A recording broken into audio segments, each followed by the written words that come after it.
오늘은 유혹, 욕심을 조심하라 라는 제목으로 하나님의 말씀을 나누고자 합니다. 이스라엘 백성이 가나안 땅을 정복해서 삶을 이루게 된 모든 것들은 하나부터 10까지 전적으로 하나님과 도움과 은혜로 된 것입니다.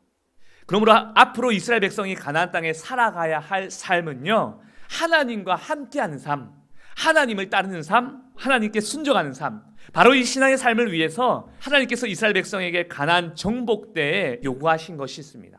그 어떤 우상이든지 어떠한 좋은 유익이 있다 할지라도 가나안 땅에 있는 모든 것을 다 진멸하여 없애라 버리라는 거예요. 그게 신명기 7장 16절 말씀에 표현되어 있습니다. 내 하나님 여호와께서 네게 넘겨주신 모든 민족을 내 눈이 긍휼히 여기지 말고 진멸하며 그들의 신을 섬기지 말라. 그것이 네게 올무가 되리라. 하나님을 믿기 시작하면 하나님의 축복이 임한 삶 이후에는 반드시 따라오는 것이 있습니다. 그게 바로 시험이라는 거예요. 때로는 하나님이 우리에게 확실한 믿음을 주시려고 시험하시기도 해요. 그러나 반면에 사탄은 우리의 믿음을 뺏으려고 유혹하고 시험을 주기도 한다는 거예요. 이 시험을 이기는 근본적인 대책이 있습니다. 세상에 어떠한 좋은 유익이 있다 할지라도 하나님이 기뻐하시지 않으면 다 버리라는 거예요. 진멸하라는 거예요. 그렇지 않으면 올무가 되게 되고 유혹과 시험에 빠져 사탄의 노예가 되고 세상의 노예로 다시 전락하게 되게 될 것이라는 거죠. 사사기에서는요, 영적 지도자 여호수아가 죽고 난 이후에 사람들은 하나님을 알지 못했다라고 표현하기 시작합니다. 이스라엘 백성들이 하나님을 몰라서 모르는 게 아니에요. 하나님을 알면서 모르는 것처럼 없는 것처럼 살아가고 있다는 것을 말해주고 있어요. 이로 인해서 이스라엘 백성들은 하나님의 은혜와 도움으로부터 벗어나게 되게 되었습니다. 이것으로 이스라엘은 또 미디안이라는 나라에 7년 동안 엄청난 억압에 시달리게 되게 됩니다. 하나님의 도움을 벗어났으니까요.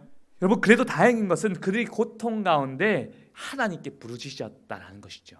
부르짖는 기도, 이로써 하나님은 한 사람 기드온을 부르십니다. 그는 사실 신분이 열악했었습니다. 그리고 나약한 사람이었어요. 그뿐 아닙니다. 앞에서 나설 사람이 아니라 굉장히 겸손한 사람이었어요.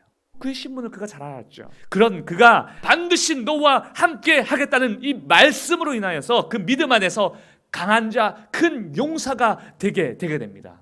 이로써 기드온이 32,000명의 이스라엘의 병사들을 모으게 되게 됩니다. 이것으로 미디안을 이기기에는 턱없이 부족한 숫자였어요. 그런데도 하나님은 기드온에게 이렇게 말합니다. 야, 너무 많다야.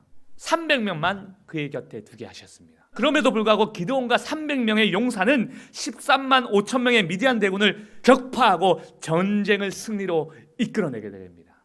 그런데 하나님의 은혜와 능력을 가장 앞서 경험한 기드온에게 곧 시험과 유혹이 따릅니다.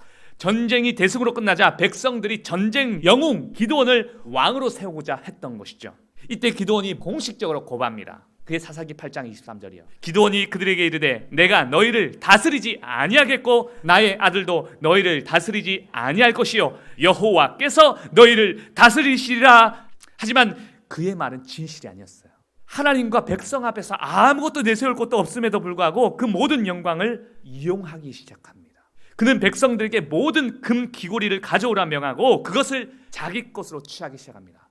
비록 왕 제안은 거절했지만 왕 같은 삶을 살고 싶은 이 욕망은 거절하지 못한 거예요. 기드온은 백성들에게 모은 모든 금으로 에봇을 만듭니다. 사실 이 에봇은 원래 하나님께 예배드리는 제사장이 입는 옷입니다. 즉 에봇은 하나님을 높이고 하나님을 예배하는 데 사용되어지도록 만들어진 옷이에요. 그러나 기드온의 금 에봇, 기드온만의 에봇을 만듭니다. 그 금 에봇은 하나님 아닌 자신이 승리를 나타낸 것으로 남기는 기념물로 만들고 맙니다. 자기 셀프 왕관을 만든 격인 거죠. 이로 인해 이스라엘 백성들은 그 에봇을 음란하게 섬겼다고 말합니다. 또다시 하나님을 잊어버렸을 뿐만 아니라 이제는 금 에봇을 숭배하고 그것으로 자신의 운명을 빌며 살아가는 존재로 전락하기까지 되어버렸다는 거죠. 여러분, 당장에 보이는 것이 좋아 보이고 유익이고 방법일 것 같지만 결코 그렇지 않습니다. 오늘 기드온을 반면 교사로 삼아서 믿음과 겸손의 사람으로 살 수 있기를 축원드립니다. 그러나 유혹과 욕심은 버릴 수 있는 하나님의 사람 될 수 있기를 진심으로 축원드립니다.